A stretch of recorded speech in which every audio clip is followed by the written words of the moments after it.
Gawa sa kasong kriminal, mag-atubang usab og kasong administratiba ang TEU personnel nga namusil sa iyang kaubang pulis. Apan ang biktima posibleng mag-atubang usab og kasong administratiba.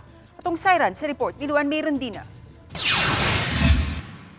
Sa gidaghanon sa mga bala nga nitusak-tusak sa auto sa biktimang pulis, unsa ba kalawom ang hinungdan nganong nabuhat usab kini sa kauban ra usab niyang pulis. Kana ang pangutana sa kadaghanan, ilabi na kay ang insidente nahitabo sulod sa usa ka pribadong samang sa Barangay Mactan. Matod sa information officer sa Lapu-Lapu City Police, Police Captain Edsel Pitesio, personal grudge ang hinungdan. But to the extent ma'am nga kuan yun nato, matungkad yun nato kung unsay reason sa personal grudge nila, as of this time ma'am, dili ta ka hatag o conclusion regarding ana ma'am. Ang 40 anyos nga biktimang pulis ni tataw nga wa siya makabantay nga adunay nagsunod kaniya. Apan samtang nagpark siya sa iyang sakyanan sulod sa samang, kalit nga naabot usab ang usa ka puwa nga auto ug ni park usab kini. Bago ang maong auto, busa wa siya makaila, nga iya di ay kini sa iyang kaubang personnel sa TEU. Pag abot ni kalit og atras din tapos ni hunong wa na siya kabantay ma'am ug unsay kuan. Ang nabantayan na lang niya nga mao na to nga first shot, wagay ko siya kabantay sa first shot nga ni penetrate sa windshield sa iyang sakyanan. Sa second shot diha na siya nakabantay. Mao to nga ni-cover siya sa ubos. Way kauban ang suspitsadong pulis atol sa hitabo. Apan wa mo hatag og tatawng tubag si Pitesio kung may kauban ba ang biktimang pulis sulod sa iyang auto dihang nahitabo ang pagpamusil.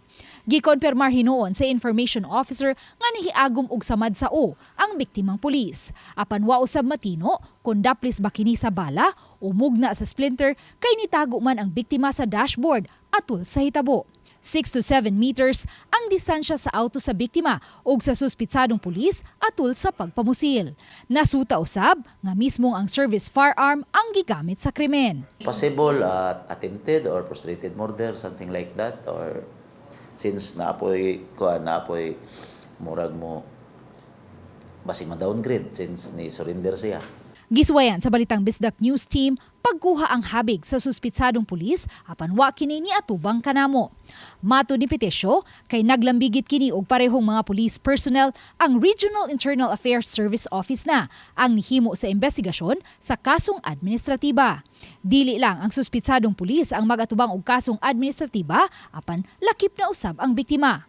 On duty ang biktima ni adtong higayuna, busa gisusi karon nganong naabot siya didto sa sementeryo kagahapon sa buntag.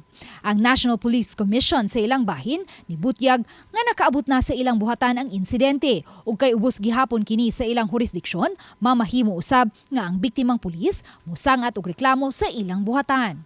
It depends upon na sa offended party kung magpa-file ba o hindi, no? Pero, siyempre, pag nag-file sa amin yan,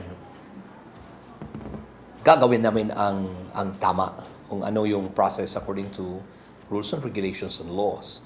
Pag hindi sila nag-file, automatic yan minumonitor ng National Police Commission that it might involve anomalies.